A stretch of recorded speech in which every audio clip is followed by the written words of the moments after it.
सोमवार व्रत कथा। जय भोलेनाथ। प्रिय भक्तों, आप सभी का इस पावन सावन सोमवार की कथा में हार्दिक स्वागत है। यह केवल एक कथा नहीं बल्कि भगवान शिव की अनंत कृपा का वह अमृत है जिसे सुनने मात्र से जीवन की समस्त बाधाएं दूर हो जाती हैं। आज की इस दिव्य वह पौराणिक कथा के श्रवण से न केवल आपके हृदय में शिव भक्ति की गंगा प्रवाहित होगी बल्कि आपके जीवन में सुख, शांति और ईश्वर प्रेम भी उतर आएगा। प्रिय श्रोतागण, यह कथा उन सभी के लिए वरदान स्वरूप है जो सच्चे मन से भोलेनाथ की शरण में आकर श्रद्धा के साथ उनका स्मरण करते हैं। ऐसा कहा जाता है कि जो भक्त सावन के पवित्र महीने में भगवान शिव और माता पार्वती की कथा को आरंभ से अंत तक मनोयोग पूर्वक सुनता है, उसके पुण्य अनंत गुना बढ़ जाते हैं और उसका हृदय शिवमय हो उठता है। तो आइए इस आध्यात्मिक यात्रा में हम सब मिलकर प्रवेश करें और भोलेनाथ के चरणों में अपना भाव अर्पित करें। चलिए बिना विलंब किए आरंभ करते हैं आज की पुण्यमय और कल्याणकारी कथा। बोलिए हर हर महादेव। प्राचीन काल की बात है। उत्तर पूर्व दिशा में शांतिपुर नाम का एक सुंदर नगर था। उसी नगर में अच्युतानंद नाम का एक अत्यंत साधारण जीवन जीने वाला ब्राह्मण रहता था। अच्युतानंद जन्म से ही निर्धन था, लेकिन उसके मन में भगवान शिव जी के प्रति अपार श्रद्धा और निष्ठा थी। वह सत्य, सेवा और संकल्प का प्रतीक था। अच्युतानंद का परिवार उतना ही छोटा था जितनी उसकी झोपड़ी थी। उसके परिवार में उसकी पत्नी धारिणी और एकमात्र पुत्र शिवांश रहते थे। शिवांश एक होनहार, आज्ञाकारी बालक था। उसके मन में अपने पिता के प्रति अत्यंत सम्मान था, लेकिन इस छोटे से परिवार पर गरीबी की छाया हमेशा बनी रहती थी। हर सुबह अच्युतानंद सूर्योदय से पहले उठकर स्नान करता, फिर अपने आंगन में तुलसी माता के चरणों में जल अर्पित करता और पूरे विधि विधान से पूजा करता। इसके बाद वह नगर में जाकर लोगों को भगवान शिव जी की कथाएं सुनाता, लोगों को धर्म और सच्चे मार्ग पर चलने की प्रेरणा देता। बदले में लोग जो भी दक्षिणा के रूप में धन देते, उसी से वह अपने परिवार का भरण पोषण करता। लेकिन उसकी पत्नी धारिणी, उसकी मनोस्थिति अपने पति से बिल्कुल विपरीत हो चुकी थी। पहले वह भक्ति भाव वाली स्त्री थी। उसने अपने जीवन के अनेक वर्ष भगवान भोलेनाथ की आराधना में लगाए थे। सावन के सोमवारों पर उपवास रखे थे, भगवान शिव जी का रुद्राभिषेक किया, व्रत किया, कथाएं सुनी। लेकिन जब वर्षों तक उसका जीवन नहीं बदला तो धीरे धीरे उसका विश्वास ईश्वर के ऊपर से डगमगाने लगा और उसने पूजा पाठ करना छोड़ दिया। अक्सर अपने पति को ताने मारते हुए कहती, क्या मिला तुम्हें इस भक्ति से? ना तो तन ढकने के लिए पूरे वस्त्र हैं, ना घर में अनाज का दाना। क्या शिव जी यही वरदान देते हैं अपने भक्तों को? अपनी पत्नी की ऐसी कटु शब्दों को सुनकर अच्युतानंद को बहुत दुख हुआ, परंतु वह शांत था, क्योंकि वह जानता था कि आस्था की परीक्षा कठिन होती है। इस उसने अपनी पत्नी धारिणी को समझाने की बहुत कोशिश की, पर उसके मन में जो घाव था अब वह विश्वास के जल से भी नहीं भरा जा सकता था। धीरे धीरे धरनी ने पूजा पाठ सब कुछ छोड़ दिया, तुलसी के पौधे से भी दूर हो गई। शिवलिंग के सामने से निकलते समय वह सिर नहीं झुकाती और यही परिवर्तन शिवांश के कोमल मन को भीतर से तोड़ रहा था। उसे अपनी माँ की पीड़ा दिखती थी, पर पिता की भक्ति भी उसमें गहराई से उतर चुकी थी। फिर एक दिन अचानक से पंडित अच्युतानंद की पत्नी का हृदय परिवर्तन हो गया और वह फिर से भगवान शिव जी की पूजा अर्चना करना आरंभ कर देती है। मित्रों, उसने अपने मन में यह सोचकर भगवान की पूजा आराधना शुरू किया कि एक दिन तो ऐसा जरूर आएगा जब मेरी सभी मनोकामनाएं पूर्ण होगी, मेरी भी गरीबी दूर होगी। लेकिन उसके द्वारा इतनी पूजा पाठ करने के बाद भी उसे अपनी पूजा पाठ करने का कोई फल नहीं मिल पा रहा था, जिससे वह बहुत दुखी हो जाती है और मन ही मन अपने आप को कोसने लगती है कि हमने पूर्व जन्म में कौन सा ऐसा पाप किया था जिसकी सजा हमें इस जन्म में मिल रही है। समय बीतता गया। पंडित और उसकी पत्नी दोनों ही बूढ़े हो चुके थे। अब पंडित अच्युतानंद के शरीर में इतना बल नहीं बचा था कि वह नगर में जाकर कथा कह सके।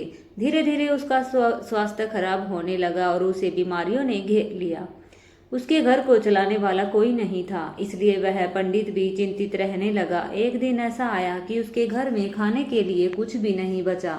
ऐसी विषम परिस्थितियों को देखकर पंडित की पत्नी धारिणी को बहुत क्रोध आ जाता है और वह क्रोध में होकर भगवान का पूजा पाठ करना छोड़ देती है और अपने पति को भी भगवान की पूजा करने से मना करती है। लेकिन पंडित अच्युतानंद अपनी पत्नी की एक भी बात नहीं मानता। वह भगवान शिव जी की पूजा अर्चना करना नहीं छोड़ता। एक दिन पंडित की पत्नी ने क्रोध में आकर अपने पति से कहा, हे स्वामी, आप कब तक भगवान की पूजा अर्चना करते रहेंगे? इतने वर्ष बीत गए हैं, लेकिन अभी भी हमें पूजा पाठ करने का कोई फल प्राप्त नहीं हुआ है। दिन प्रतिदिन हमारी हालत दयनीय होती जा रही है। अब तो हम पहले से और भी अधिक ज्यादा गरीब हो गए हैं। पहले तो सब कुछ ठीक भी था, लेकिन अब तो दाने दाने के लिए रोना पड़ रहा है। इतना कहकर धारणी भावुक हो उठी और अपने पति की ओर देखते हुए बोली, हे स्वामी, मैं बहुत मूर्ख हूँ जो मैंने एक बार भगवान भोलेनाथ की पूजा अर्चना करना बंद करके दोबारा से शुरू किया। मैंने अपने जीवन की परवाह न करते हुए पूर्ण श्रद्धा से सावन के सभी सोमवार का व्रत किया, दिन रात शिव की पूजा की, अर्चना की। उसके बदले में हमें मिला क्या? गरीबी, दरिद्रता और हमारे कुटुंब को कष्ट है। स्वामी, अभी भी समय है, आप पूजा पाठ छोड़ दो। आपको इसके बदले में केवल कष्ट और दुख ही मिलेगा। मित्रों, अपनी पत्नी की बात सुनकर पंडित अच्युतानंद ने उससे कुछ भी नहीं बोले। वह एकदम से मौन हो गए और भगवान शिव जी का नाम मन ही मन में स्मरण करने लगे, क्योंकि उन्हें अपने आराध्य भगवान पर पूर्ण विश्वास था। उधर उनका पुत्र शिवांश भी शिक्षा ग्रहण कर रहा था और कुछ ही दिनों में उसकी शिक्षा दीक्षा पूरी हो गई। वह अपनी शिक्षा दीक्षा पूरी करके अपने घर आ गया। अपने पुत्र को आया देख धारणी बहुत प्रसन्न हुई। झट से उसे गले लगा लिया। शिवांश ने जब अपने माता पिता को कष्ट में देखा तो वह अपने आने वाले भविष्य के बारे में ज्यादा न सोचकर अपने माता पिता की सेवा करनी शुरू कर दी। उनकी सभी इच्छाओं को पूरा करने लगा। उसने घर की सारी जिम्मेदारी अपने कंधों पर ले लिया। वह अपने पिता की तरह नगर में जाकर भगवान की कथा सुनाता और बदले में जो धन मिलता उसी से वह घर के लिए राशन ले आता था। इस प्रकार से उसका समय भी व्यतीत होने लगा। एक दिन की बात है, नगर में श्रावण सोमवार के दिन भगवान शिव जी की भव्य पूजा पाठ का कार्यक्रम रखा गया और पूजा पाठ होने के बाद एक कथा का आयोजन किया गया। शाम के समय पंडित अच्युतानंद का पुत्र भगवान शिव जी के मंदिर में भक्तों को एक बहुत ही सुंदर कथा सुना रहा था। उसकी कथा को जब उस नगर के राजा ने सुनी तो वह बहुत प्रसन्न हुआ और उसने शिवांश के पास जाकर कहा, पंडित जी, मुझे आपकी यह कथा बहुत अच्छी लगी। मेरा आपसे निवेदन है, कृपया आप स्वीकार कीजिए। क्या आप आज से प्रतिदिन मेरे महल में आकर मेरी पुत्री को भगवान शिव जी की कथाओं का श्रवण करा सकते हैं? यदि आप उसे शिव जी की कथा सुनाएंगे तो उसे एक अच्छा वर मिलेगा। यदि आप मेरी बात से सहमत हैं तो मैं आपको प्रतिदिन दक्षिणा के रूप में ढेर सारा धन दूंगा। राजा की ऐसी बातों को सुनकर शिवांश बहुत प्रसन्न हो गया और राजा का यह प्रस्ताव स्वीकार कर लेता है। फिर उसके बाद राजा ने शिवांश को अपने राजमहल में राजकुमारी को प्रतिदिन कथाओं का श्रवण कराने के लिए नियुक्त कर लिया और अब शिवांश प्रतिदिन उस नगर के राजा की बेटी को कथा सुनाने लगा। राजकुमारी को कथा का श्रवण कराने के बाद उसे दक्षिणा के रूप में जो कुछ धन मिलता था उसी धन से वह अपने परिवार का पालन पोषण करने लगा। परंतु पंडिताइन को यह बात अच्छी नहीं लगती थी। वे इस पर प्रसन्न भी नहीं रहती थी, क्योंकि उन्हें अपने पुत्र के आने वाले भविष्य की चिंता थी। इसलिए वे प्रतिदिन इसी बात को लेकर बहुत चिंतित रहने लगी। एक दिन पंडित की पत्नी धारणी अपने पति से कहती है, स्वामी, मुझे अपने पुत्र के भविष्य की चिंता हो रही है, क्योंकि हमारा जीवन तो किसी तरह से कट गया है, लेकिन मुझे हमारे पुत्र के आने वाले भविष्य की चिंता हो रही है। मैं नहीं चाहती कि मेरे पुत्र का आने वाला समय में वह हाल हो जो अब भी हमारा है। कहीं ऐसा न हो कि आगे चलकर उसका भी जीवन दुख में व्यतीत हो। अपनी पत्नी की बात सुनकर पंडित अच्युतानंद चुप रहे। उन्होंने अपनी पत्नी की इस बात का कोई उत्तर नहीं दिया। फिर पंडिताइन ने क्रोध व्यक्त करते हुए कहा, हे स्वामी, क्या हमारी भक्ति और पूजा पाठ का कभी कोई फल मिलेगा? क्या शिव जी को हमारा दुख दिखाई नहीं देता है? हमारा पुत्र राजा के महल से दक्षिणा में जो धन लाता है उसी से जैसे तैसे करके हमारा गुजारा चल रहा है, लेकिन बाकी की सभी इच्छाओं का क्या होगा? वे कैसे पूरी होंगी? अब क्या हम सिर्फ अपना पेट भरने के लिए ही जिएं? भगवान ने अपनी आंखें क्यों बंद कर रखी हैं? इतना कहकर पंडित की पत्नी बहुत दुखी हो जाती है और भगवान शिव जी के शिवलिंग के सामने रोने लगती है। मित्रों, जब आदिशक्ति माता पार्वती ने उस पंडित की पत्नी की करुण पुकार को सुना तो वह बहुत दुखी हुई और उस पंडित दंपति के कष्टों को दूर करने के लिए भगवान शिव जी के पास जाती है। उस समय भगवान शिव जी कैलाश पर्वत पर एक शिला पर बैठे हुए थे और तीनों लोक के मनमोहक दृश्य का आनंद ले रहे थे। तभी वहां माता पार्वती पहुंच जाती है। माता पार्वती को देखकर भगवान शिव जी ने कहा, हे महादेवी, क्या बात है? आज आप बहुत चिंतित लग रही हैं। क्या बात है? तभी माता पार्वती उत्सुकता से कहती है, हे नाथ, आप तो त्रिकालदर्शी है, आपको तो सब कुछ पता होता है, किंतु आप फिर भी यह प्रश्न पूछ रहे हैं। यदि आप मेरे ही मुख से सुनना चाहते हैं तो ठीक है, मैं आपको अपने मन की व्यथा सुनाती हूँ। हे जगत के तारणहार, पृथ्वी लोक पर दो भक्त रहते हैं, आप उन दोनों की परीक्षा क्यों ले रहे हैं? हे नाथ, वह पंडित तो आपका परम भक्त है, लेकिन आपने तो उसके जीवन को कठिनाइयों से भर रखा है। आपने उसे कभी भी उसके द्वारा की गई पूजा का फल नहीं दिया। लेकिन मेरी आपसे विनती है कि आप उसके जीवन के सभी दुखों का नाश करें, अन्यथा कहीं ऐसा ना हो कि वह पंडित आपकी पूजा आराधना करना ही बंद कर दे। यदि भक्त ही भगवान से रूठ गया तो सृष्टि के लिए यह अच्छा नहीं होगा। मित्रों, माता पार्वती की इन सभी बातों को सुनकर भगवान शिव जी एक रहस्यमयी आवा बिखेरते हुए बोले, हे महादेवी, आप चिंतित मत होइए, क्योंकि हमने उस ब्राह्मण के भाग्य के उदय का बीज बो दिया है। अब हम दोनों का उस पंडित के घर जाने का समय आ गया है और पृथ्वी लोक पर जाकर हमें अपनी लीला दिखानी है। इतना कहकर भगवान शिव माता पार्वती के साथ पृथ्वी लोक की ओर चल देते हैं। पृथ्वी लोक पर पहुंचकर दोनों साधु का रूप धारण कर लेते हैं। साधु का रूप धारण करने के बाद उस पंडित के घर के समीप पहुंच जाते हैं और जोर जोर से आवाज लगाते हुए कहते हैं, घर में कोई है? उनकी आवाज सुनकर वह बूढ़ा पंडित घर से बाहर निकलता है और उन्हें प्रणाम करते हुए कहता है, हे विप्रवर, आपका स्वागत है, कहिए मैं आपकी क्या सेवा कर सकता हूँ। तब साधु का रूप धारण किए हुए भगवान शिव जी ने उस पंडित से कहा कि हे पुत्र, कुछ दिनों के लिए हम आपके घर ठहरना चाहते हैं, क्या आप हमें अपने घर में ठहरने की अनुमति देंगे? मित्रों, साधु रूपी भगवान शिव जी की यह बात सुनकर पंडित अच्युतानंद अपने मन में सोचने लगा कि यह तो हमारे अतिथि हैं, मुझे इन्हें मना नहीं करना चाहिए। अतिथि तो भगवान का रूप होते हैं, यदि हमने इन्हें मना कर दिया तो उन्हें बुरा लग जाएगा और यह मेरे परिवार को श्राप दे सकते हैं। लेकिन मैं किस तरह से इनका अतिथि सत्कार करूंगा, क्योंकि जैसे तैसे करके मेरा पुत्र जो धन लेकर आता है उससे किसी तरह से हमारे परिवार का पालन पोषण होता है और कुछ भी नहीं बच पाता है, इसलिए मैं इनके भोजन का प्रबंध कैसे कर सकता हूँ। अपने मन में इतना सोचकर उसने हिम्मत जुटाते हुए कहा, हे विप्रवर, मुझे माफ करना, मेरा पुत्र इस नगर के राजा की बेटी को कथा सुनाकर दक्षिणा में जो भी धन लाता है उसी से एक वक्त के लिए हम तीनों के भोजन की पूर्ति होती है, इसलिए मैं कुछ भी करके सिर्फ एक समय के लिए ही आपको भोजन का प्रबंध कर सकता हूँ।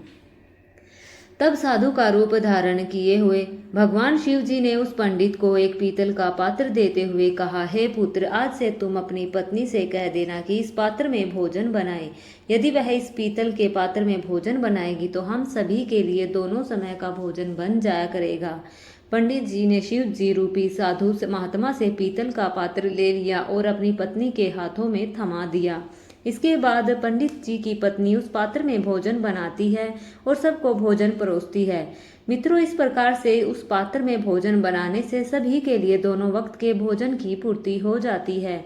यह दृश्य देखकर तीनों बहुत ही आश्चर्य में पड़ गए। उनके मन में एक तरफ भय भी उत्पन्न हो रहा था।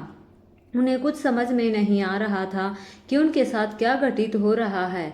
मित्रों, अगले दिन सुबह होते ही प्रतिदिन की भांति शिवांश सुबह सुबह राजमहल में राजकुमारी को कथा सुनाने के लिए जा रहा था कि तभी अचानक से साधु का रूप धारण किए हुए भगवान शिव जी ने शिवांश से कहा, ठहरो पुत्र, तुम प्रतिदिन सुबह सुबह कहाँ जाते हो? शिवांश ने उत्तर देते हुए कहा, महात्मन, इस नगर के राजा की पुत्री को भगवान शिव जी की कथा का श्रवण कराने के लिए जा रहा हूँ। तब साधु का रूप धारण किए हुए भगवान शिव जी ने शिवांश से कहा, पुत्र, आज जब तुम महल में राजकुमारी को कथा का श्रवण कराने के लिए जाना तो तुम राजकुमारी से पूछना कि वह अपनी किस मनोकामना की पूर्ति के लिए प्रतिदिन भगवान की कथा का श्रवण करती है। साधु महात्मा की यह बात सुनकर शिवांश राजमहल में पहुंच जाता है और राजकुमारी को श्रावण सोमवार की कथा का श्रवण कराने लगता है। राजकुमारी को कथा का श्रवण कराने के बाद शिवांश राजकुमारी से पूछता है, हे राजकुमारी, आप अपनी किस मनोकामना की पूर्ति के लिए प्रतिदिन कथा का श्रवण करती हैं? तब राजकुमारी शिवांश से कहती है, पंडित जी, मैं प्रतिदिन भगवान शिव जी की कथा इसलिए सुनती हूँ कि मुझे एक ऐसा वर मिले जिसकी चर्चा पूरे नगर में सभी करें और उसका भाग्य इतना अच्छा हो कि उसके घर में धन धान्य और किसी भी चीज की कोई कमी ना हो। वह ऐसी बारात लेकर आए जैसे अभी तक किसी ने देखी ना हो। राजकुमारी की इन बातों को सुनकर शिवांश चुप हो जाता है और अपने घर वापस लौट आता है। घर पहुंचकर वह साधु रूपी भगवान शिव जी के पास जाता है और उन्हें सारी बात बता देता है।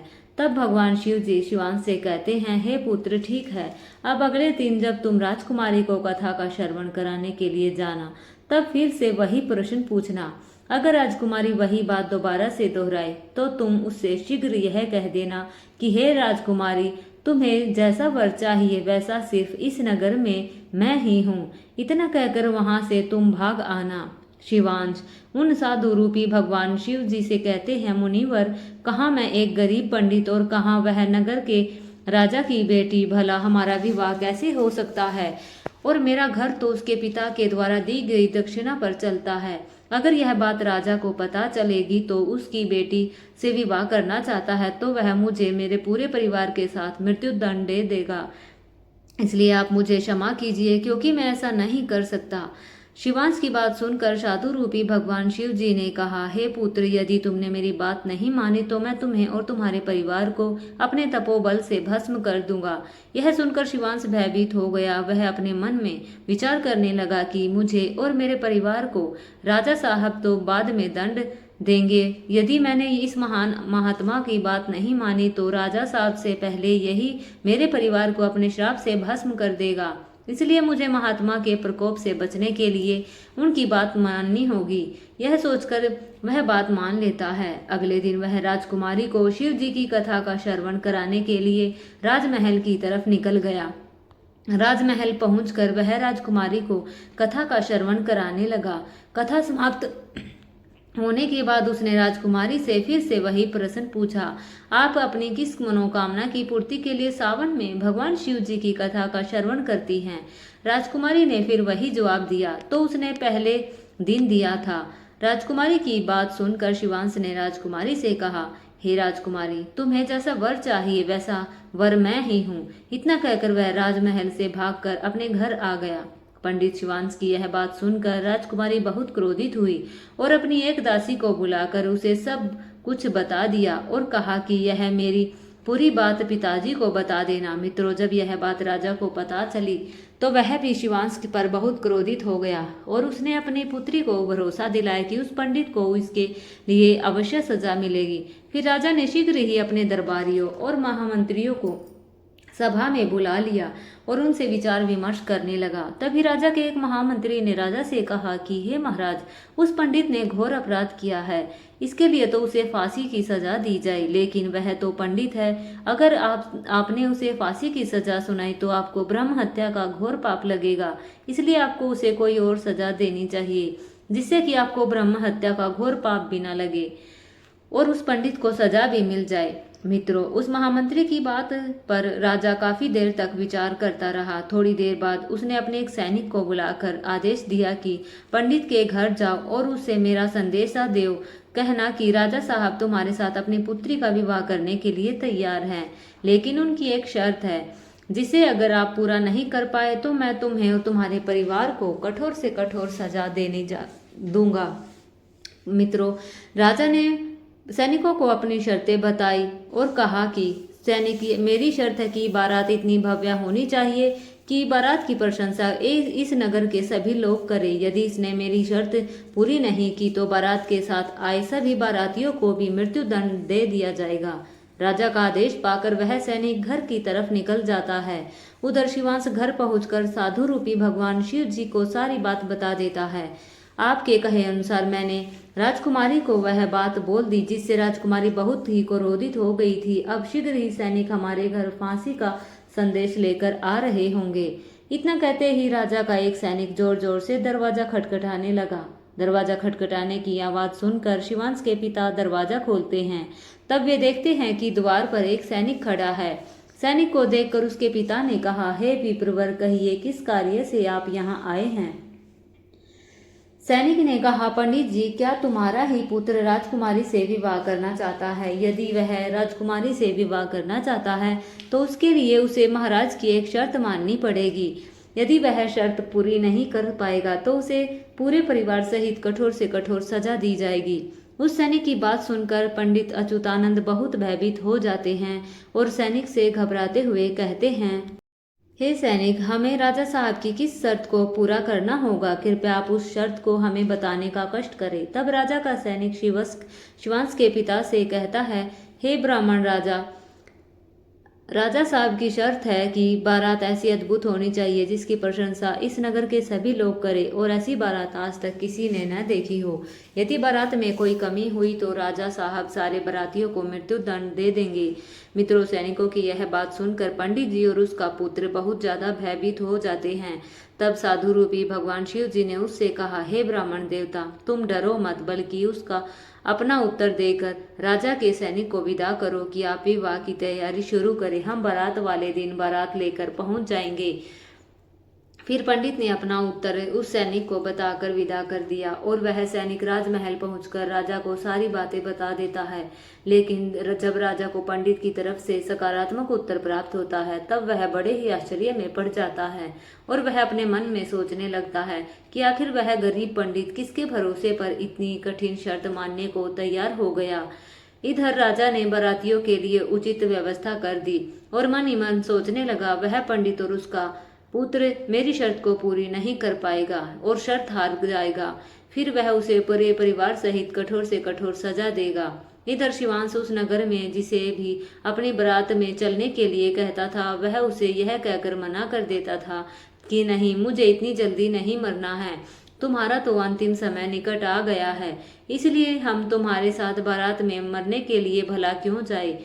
उन सभी की ऐसी बातों को सुनकर शिवांश बहुत ही दुखी और परेशान रहने लगा कि अभी तक उसके साथ बारात में चलने के लिए कोई भी व्यक्ति तैयार नहीं हुआ था। अब तो उसके विवाह का दिन भी आ गया और विवाह वाले दिन शिवांश और भी ज्यादा चिंतित था। जब साधु रूपी भगवान शिव जी ने शिवांश को बहुत दुखी और परेशान देखा तब वे शिवांश से बोले कि हे पुत्र, आज तो तुम्हारा विवाह है। आज के दिन भी तुम इतना परेशान हो रहे हो, बताओ तुम किस बात को लेकर इतना चिंतित हो। तब शिवांश ने भगवान शिव जी से कहा, मुनिवर, क्या फायदा आपको बताने का, मेरा तो भाग्य ही खराब है। वैसे भी भाग्य में जो लिखा होता है मनुष्य को वही प्राप्त होता है। इतना कहकर वह साधु रूपी भगवान शिव जी और माता पार्वती के साथ राजमहल की तरफ चल देता है। फिर भगवान शिव जी और माता पार्वती ने अपनी शक्तियों से शिवांश की बारात में चलने के लिए सभी देवताओं और गंधर्वों को मनुष्य रूप में आमंत्रित कर लिया और बारात में शामिल कर लिया, जिसके कारण सभी बाराती नाचते हुए भव्य बारात लेकर राजा के महल पहुंच गए। जब शिवांश की बारात राजमहल के समीप पहुंची तो लोग इतनी भव्य बारात को देखकर आश्चर्यचकित रह गए, मानो वे सब सपना देख रहे थे। उन्हें अपनी आंखों पर यकीन नहीं हो रहा था। मित्रों, राजा अपने मन में सोचने लगा कि अभी तो कोई भी उसके साथ बारात में आने के लिए तैयार नहीं था। अब कहाँ से इतने बाराती आ गए हैं, मुझे एक बार देखना चाहिए। इतना सोचकर राजा तुरंत ही वहां पहुंच गया और इधर जब भगवान शिव जी और माता पार्वती ने राजा को बारात में आया देखा तो उन्होंने वरुण और यम को बच्चे का रूप धारण करवा दिया और उन्हें भूख के कारण विलाप करवा दिया। जब उस राजा ने दोनों बच्चों को जोर जोर से विलाप करते हुए देखा तो उसने भगवान शिव जी के पास पहुंचकर उनसे पूछा, हे महात्मा, यह बच्चे इतना विलाप क्यों कर रहे हैं? तब साधु रूपी भगवान ने राजा को जवाब देते हुए कहा कि राजन, यह दोनों बच्चे बहुत भूखे हैं, इसलिए यह इतना विलाप कर रहे हैं। राजा ने उन दोनों बच्चों को सैनिकों के साथ भोजन कराने के लिए भेज दिया। उसके कुछ ही देर बाद राजा के सैनिकों ने राजा के पास आकर बताया कि राजन, उन दोनों बच्चों ने सारा भोजन समाप्त कर दिया। इसके बाद भी वह जोर जोर से रो रहे हैं और कह रहे हैं उन्हें भूख लगी है। अपने सैनिकों की ऐसी बातों को सुनकर राजा बहुत परेशान हो जाता है, क्योंकि अब उसका सारा अहंकार चूर चूर हो गया था। फिर वह साधु रूपी भगवान शिव जी और माता पार्वती के चरणों में अपने दोनों हाथ जोड़कर बैठ गया और उनसे कहने लगा, साधु महाराज, अब मेरी इज्जत आपके ही हाथ में है, कृपया मेरी लाज बचा लीजिए। राजा की यह बात सुनकर शिव जी ने उस राजा से कहा, हे राजन, तुम बिल्कुल भी चिंता न करो, सब कुछ ठीक हो जाएगा। आप राजमहल जाकर विवाह की तैयारी शुरू कीजिए। साधु महात्मा से यह आश्वासन पाकर राजा उन्हें प्रणाम करते हुए उनका आभार व्यक्त किया और महल की ओर चल देता है। राजा ने नगर को फूल मालाओं से सजवाया और बारात का स्वागत किया। जब बारात ने महल के अंदर प्रवेश किया तो बारात के ऐसे दृश्य को देखकर उस नगर के कुछ लोग कहने लगे, इस पंडित का भाग्य ही बदल गया है, इसके ऊपर तो स्वयं भोलेनाथ ने अपनी कृपा दृष्टि बरसा दी है। ऐसा लग रहा है जैसे किसी धनवान राजा की बारात निकल रही है, और ऐसी बारात जो हमने अपने जीवन में कभी नहीं देखी, और हाँ, न आगे देखने की उम्मीद है। यह पंडित तो भाग्य का बहुत धनी है। प्रजा की ऐसी बातों को सुनकर माता पार्वती भगवान शिव जी से कहती है, हे प्रभु, यह तो सत्य है कि आपकी कृपा जिस भी मनुष्य पर हो जाती है उसके लिए तो धन के भंडार खुल जाते हैं। फिर शिवांश और राजा की पुत्री का पूरे विधि विधान से विवाह संपन्न हो जाता है। वह राजा अपनी पुत्री को शिवांश के साथ भावुक मन से विदा कर देता है। मित्रों, अब तो भगवान शिव जी और माता पार्वती की कृपा से पंडित जी भी बहुत धनवान व्यक्ति बन गए और अब तो उनके घर में किसी भी चीज की कोई कमी नहीं थी। इसके बाद शिवांश की मां ने दोबारा से सोमवार का व्रत करना शुरू कर दिया और भगवान शिव जी की पूजा अर्चना करनी शुरू कर दी। वह प्रतिदिन गरीब बच्चों को भोजन कराती, जरूरतमंदों को दान पुण्य करती और साथ ही वह प्रतिदिन श्रावण सोमवार की कथाओं का श्रवण भी करने लगी। मित्रों, जो भी कन्या सावन मास में प्रतिदिन भगवान भोलेनाथ जी की कथाओं का श्रवण करती है उसे भी राजकुमारी की तरह ही सुंदर वर प्राप्त होता है, क्योंकि राजकुमारी ने प्रतिदिन भगवान भोलेनाथ जी की कथाओं का श्रवण किया था, इसलिए उसे उसकी कामना के अनुसार अच्छा वर मिला था। भगवान भोलेनाथ जी और माता पार्वती जी की कृपा से अब पंडित जी पूरी तरह से स्वस्थ हो चुके थे और वह बहुत ही धनवान व्यक्ति बन गए। उनके घर में किसी भी चीज की कोई कमी नहीं थी। पंडित जी की पत्नी धारिणी ने फिर से भगवान भोलेनाथ की पूजा अर्चना शुरू कर दी और प्रतिदिन ढेर सारा धन गरीबों में बांटना शुरू कर दिया और साथ ही वह प्रतिदिन भगवान भोलेनाथ जी की कथाओं का श्रवण भी करने लगी थी। मित्रों, जो भी भक्त प्रतिदिन भगवान भोलेनाथ की कथाओं का श्रवण करता है, उसका पूजन करता है, उन्हें जीवन में शुभता, शांति और आध्यात्मिक उत्थान अवश्य प्राप्त होता है। इसलिए सावन के इस पवित्र मास में एक बार नहीं, बार बार भगवान शिव और माता पार्वती की कथा का श्रवण करें, क्योंकि यही वो पल है जब आस्था पुष्प की भांति खिलती है धीरे धीरे, पर जब वह खिलती है तो जीवन को अपनी सुगंध से भर देती है। कठिनाइयां आएंगी, परंतु याद रखिए वे केवल आपके विश्वास की परीक्षा है। जो इन परीक्षाओं में अडिग रहता है वही भोलेनाथ की कृपा का सच्चा पात्र बनता है। तो इसी शिवमयी भावना के साथ आज की पावन कथा को यहीं विराम देते हैं। आशा करते हैं यह कथा आपके अंतर्मन को छू गई होगी। एक बार सच्चे हृदय से कमेंट में लिखिए हर हर महादेव और इस वीडियो को अपने सभी मित्रों व परिवारजनों तक अवश्य पहुंचाइए। आप सभी का प्रेम पूर्वक श्रवण करने के लिए हृदय से धन्यवाद। फिर मिलेंगे एक नई कथा में एक नई भक्ति की बयार के साथ। शिव भक्ति अमर रहे। हर हर महादेव।